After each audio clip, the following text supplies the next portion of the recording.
Oh, mag-hi ka sa kanila, nak. Hi po sa inyo.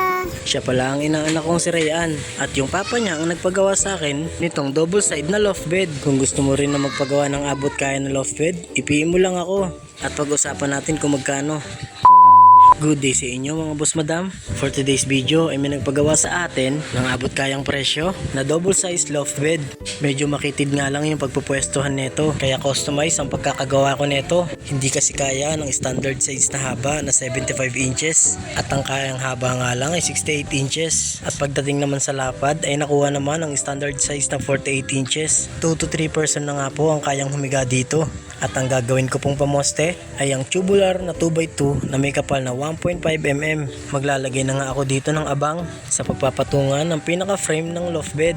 Isa din pala to sa mga diskarte ko para hindi na ako mahirapan kumuha ng level. Dahil dito na nga ako magpapatong ng mga naputol kong bakal para sa pinaka frame.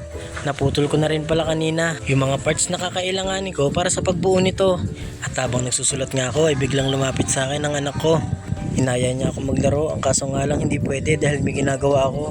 Kawawa naman anak ko, nakasimangot pagpasok ng bahay. At kailangan ko na nga itong i-full weld. Doon ko na pala ito i-actual na buuin.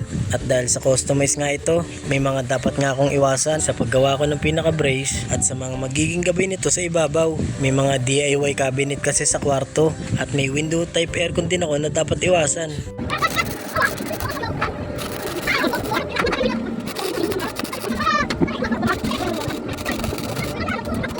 At patapos na nga ako sa aking pagpo-full weld.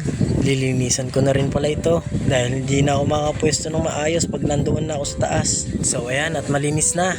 Pinatay ko rin pala yung pinakakantuhan nito at makaiwas na rin sa aksidente. At tinulungan nga pala ako kanina na mag-akyat ng mga materyales ng aking kaibigan at kumparing si Kuya Reynald. Okay lang Kuya Negro dito sa lugar namin. At inassist niya na rin pala ako para maayos at mabilis kong mabuo ang kanilang double size na loft bed. At habang nagtataking nga ako ng mga kantuhan ay si Kuya Negro naman tumitingin ng mga nalalaglag na baga dahil nga sa light materials at mabilis makagawa ng sunog. At napormahan ko na nga ito ng pinaka-frame at ipo-full weld ko na nga ito pagkatapos. At ito na po ang pinaka-final na gawa ko.